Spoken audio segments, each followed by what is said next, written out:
hablar de ese tema, o mejor dicho, el análisis de la política internacional y nacional, estamos con Maxi Aguiar. Maxi, muchas gracias por venir. Presidente de la Asociación Argentina de Consultores Políticos. Un gustazo acompañarnos como siempre. La verdad que estamos viviendo, ¿no?, una cosa tras otra, una vorágine política. ¿Cómo lo ves hoy al presidente Milei en relación a ley de bases nueva, Congreso, política exterior? ¿Cómo lo ves vos? A ver, vivimos la política a toda velocidad. Digo, Sí. a un ritmo que a veces te tomás el taxi, pasaron 2 cosas hasta que llegás al lugar, si es que hay transporte. ¿No? Si es que hay transporte, es verdad. Que ese es ¿Puedo un punto. interrumpirte, pero Sí, para por que favor. sigas política a toda velocidad? A toda velocidad, tal punto que en el Frente de la Libertad Avanza, en diputados, uno tenía una noticia y otro tenía otra.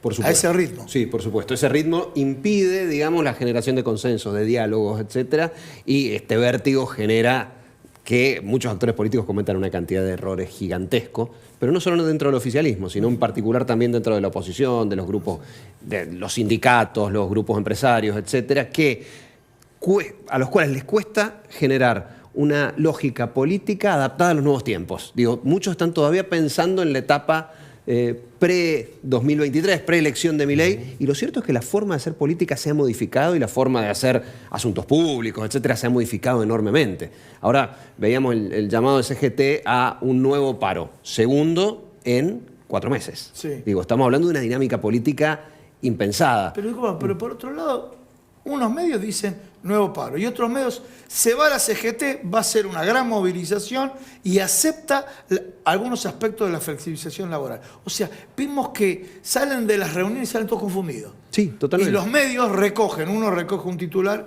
y otro recoge otro. Sí, por supuesto. Por eso digo que en realidad hace falta brújulas nuevas, digamos, recalibradas. Y esa recalibración de las brújulas, digamos, están a media máquina en varios. En el caso puntual de las instituciones sindicales, digamos, lo que está sucediendo también es que tienen un nivel de descrédito mayor que el que han tenido en los últimos 20 años. Con lo cual, digo, cada movimiento sindical, si acuerdan, tienen problemas con un sector de las bases, si no acuerdan y generan acciones de protesta, como pasó esta última semana, por ejemplo, con algunas organizaciones sociales, digamos, cortando calles, etcétera, tienen las resistencias de otros grupos sociales. Entonces se encuentran en una encerrona difícil, porque si hacen tienen problemas, y si no hacen también. Digo, y esto está sucediendo creo que con diferentes actores políticos, en particular con aquellos que tienen desafíos un poquito más complejos, como aquellos que son dialoguistas y que tienen interés que al gobierno le vaya bien, pero al mismo tiempo no se pueden confundir con el gobierno y están en un zigzag del cual les va a ser complicado salir. ¿Por qué? Porque si al gobierno le va muy bien se los puede comer y si al gobierno le va mal se pueden ir con él. Entonces en esta nueva dinámica, como digo, se están redefiniendo el modo de hacer política de la mayoría de los actores de la Argentina, ¿no? Yo le quería preguntar a Maxi, porque no puedo dejar de no preguntarle, porque el otro día me encontré con que Karina Milei y Martín Menem abren La Libertad Avanza, Ciudad Autónoma de Buenos Aires, creo que también por el interior del país. ¿Cómo lo ves vos? ¿Se está armando un nuevo partido? ¿Se está consolidando para no depender tanto del PRO? ¿O lo hace para cogobernar llegado en algún momento? Le agrego una más a la de Gustavo. O lo hace para cooptar los votantes del PRO. Ahora son míos. Bien. Tenemos un presidente que no tiene partido. Es una cuestión anterior, que es absolutamente llamativo, que está conformando su fuerza política estando en el gobierno. Es bien fuerte. Elemento adicional, está tomando como centro no tanto Ciudad de Buenos Aires como el interior. Digo, lo genera antes en Córdoba. Claro. Ah, sí, Digo, claro. va primero a Córdoba y después a Ciudad de Buenos Aires, cosa que es llamativa, el 25 de mayo en Córdoba, etcétera. ¿Qué hay en Córdoba? El mayor grupo antikirchnerista de la Argentina. Digo, el más consistente. Entonces, eso por ahí va un poquito a la pregunta de los dos. Milei necesita los votantes de Juntos por el Cambio, del PRO básicamente, de ese espacio político para fortalecerse internamente, pero necesita los votos en el Congreso del PRO. Entonces da la sensación de que tendrá que hacer sintonía fina para ir generando un espacio propio, Karina Milei, Martín Menem, etcétera, para ir generando un espacio lo propio. mencionaste, apareció en pantalla. Tal cual, antes. Karina, ahí la tenés. Lo mencionaste y apareció en Antes. pantalla. No habla, pero aparece, ¿no? Exacto. Y pesca. La pregunta, bueno, apareció en pantalla. Bien. ¿Está teniendo un rol protagónico importante? Muy fuerte. muy fuerte. No desde la vocería, porque claramente aparece, digamos, y se sabe de ella, pero no porque ella sea muy vocal. Pero evidentemente hay muchas de las decisiones que se toman que tienen que ver con el armado político del cual ella es parte central. Caso de Córdoba, ¿quiénes van a armar el espacio político? Ella y Martín Menem. Bien. Martín Menem declara, ella en ningún momento aparece en ningún medio de comunicación, pero estuvo en el armado. También está, lo de Menem también está ahí. También. En la tríada. Lo mismo sucede en Ciudad de Buenos Aires, con el último conflicto del espacio, digamos, de la Libertad Avanza con Sago y todo esto, también estaba detrás Karina Milei. Es un personaje central. Lo era en la campaña y lo es en la gestión, aunque es difícil de descifrar porque básicamente es muy difícil llegar a ella, ¿no? Vos sabés que salió Malena Galmarini, ¿la viste? Sí, sí. Dijo que el mejor parado de Unión por la Patria es Sergio Massa. Es muy objetivo su diagnóstico. ¿Qué opinas? O sea, mi esposo. Tal cual. ¿Qué opinas de eso? En política no hay muertos, ¿no? Digo, nada es definitivo. Me gustó eso, me gustó. Sí, nada es definitivo. Digo, hay heridos y Massa está herido. Y quedó muy herido de un proceso de ser funcionario público, ministro de Economía, en una situación tremenda, empeorar esa situación a la vista de la ciudadanía y perder una elección con Milei. Eso pasó. Ahora, ¿eso implica que Massa no va a reaparecer? No, porque en política hay un elemento que es central e insustituible, que es la voluntad política. Massa la tiene y mucha. Hay algunos otros actores que tienen esa misma voluntad política con otros ingredientes, como el caso de Scioli. Son figuras que cuando uno cree que quedaron fuera del juego... No son muy amigos entre ambos. No, tal cual. No son muy pero amigos. tienen eso en común, digamos. Tienen una voluntad política y una ductilidad muy, muy grande. ¿Implica esto que Massa va a volver a ser figura central? No necesariamente, pero sí Malena Galmarini hizo la gran verdad, que es que hoy el peronismo no tiene figuras que en condiciones de sustituir a Cristina Fernández de Kirchner, no tiene figuras que estén indemnes en términos, y corre además algunos riesgos. Hablábamos de Córdoba, el cordobesismo es uno, y Massa dirá, ¿por qué no yo nuevamente? Digo, más experiencias en candidaturas presidenciales que Massa no debe tener nadie en este punto. Y lo cierto es que con esa voluntad es probable que intente reaparecer. ¿Cuál es el problema de Massa? Tiene un nivel de imagen negativa que le va a costar bastante revertir. Y creo que es bastante más fácil construir una imagen positiva desde el desconocimiento que desde la negativa.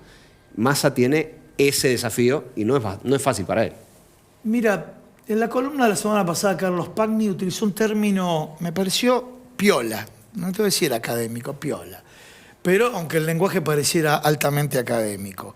Que Javier Milei tiene una hipertrofia de diagnóstico de libertarianismo económico y una atrofia de ser libertario político. Por determinadas cuestiones donde en la política dicen, bueno, en el colegio tal adoctrinan, en tal cosa, si no se hace lo que yo digo, mientras que en la economía dice, debe jugar libremente el mercado. Compartís, coincidís, ves algunas aristas en la diferencia de su visión económica respecto de la política. El libertarismo es bastante más amplio que la versión reduccionista del libertarismo, ¿no? Bien. Bien. Y recomiendo en esto siempre la lectura de La rebeldía se volvió de derecha, de Pablo Stefanoni, Sí, porque muy buen libro. da una mirada Lo leí. bastante más amplia Lo leí. que del libertarismo reduccionista. Entonces, hay libertarismo en lo económico que convive con conservadurismo en lo político y en lo social. Bien. Existe y es potente a nivel mundial. Milei está ahí. Milei no está en otro lugar. ¿Quién O le sea, da un poco...? con la característica conservadora en lo económico y social. Tal cual. Y si uno mira la fórmula presidencial, Sí, que con llega al Villarroel. poder, Villarroel, mucho más conservadora que libertaria, Milei más libertario que conservador, pero están los dos, ¿no? Y en alguna medida tienen algún ingrediente del otro. Esto es, la fórmula que votó la ciudadanía fue esa. Okay. No fue el libertarismo puro. Y en ese contexto, ¿Pero votó la ciudadanía o votó por oposición? No quiero a los otros muchachos, quiero acá. sacó 30 puntos. ¿No? Aún, Sí, si el pensamos original, en esos 30, la elección original. es un montón. Y después, La elección original. claro, ante una decisión de pollo pasta en las elecciones del balotaje, terminó sacando más, 56, o sea, sacando 56, una diferencia muy relevante. Creo que esos 30 son su núcleo duro, y que es un grupo, digamos, un espacio ciudadano muy potente, para hacer política, y ese 56 un poquito más prestado, pero lo votaron. Y justamente eso, ¿no? Victoria Villarroel, ¿suma o se complementa a Milei? se complementa, claramente. No son lo mismo, de hecho las rispideces son más que evidentes en algunos casos, pero tienen un nivel de complementariedad importante, digo. Milei trabajando más la cuestión económica, es bastante monotemático como presidente Milei, habla de muy poquitos temas, digo, son muy pocos los temas de Milei, complementados por Villarruel con una cosa más reivindicativa de algunos debates que ya estaban zanjados, que parecían zanjados, Sí. y que ella retoma, caso 24 de marzo, etcétera, y que representan a esos sectores más conservadores de la Argentina que no tenían voz.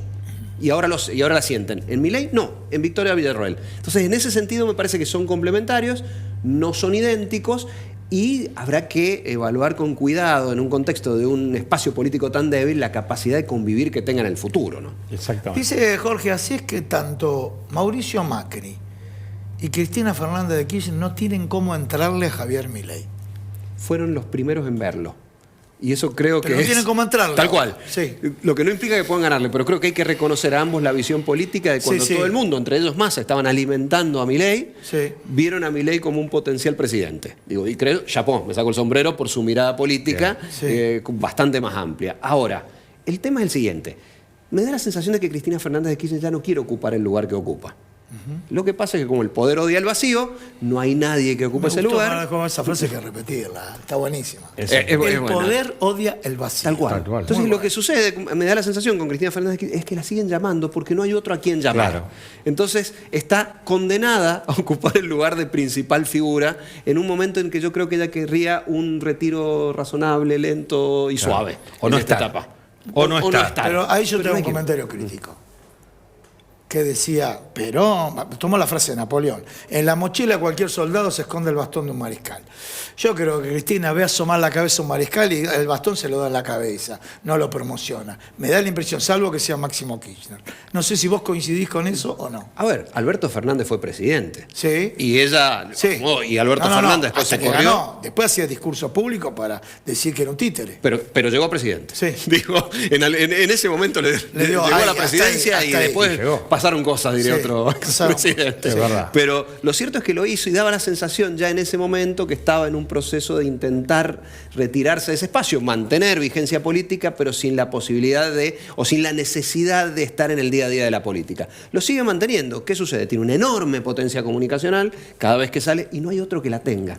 verdad. Con lo cual, ese proceso. Y en el caso de Macri, puntualmente, digo, ambos, hablábamos de Massa, las otras dos figuras con más nivel de imagen negativa son justamente Cristina Fernández de Kirchner y Mauricio Macri. Mauricio Macri, sí. Con lo cual, su capacidad, Mauricio Macri en alguna medida no cogobierna, pero apoya, y Cristina Fernández de Kirchner claramente opuesta, pero ninguno me parece en condiciones de disputar el poder político. ¿Qué necesitan ambos? Figuras nuevas, potentes, que sean capaces de situarse enfrente de Milei con algún nivel de legitimidad. ¿Lo tienen? No.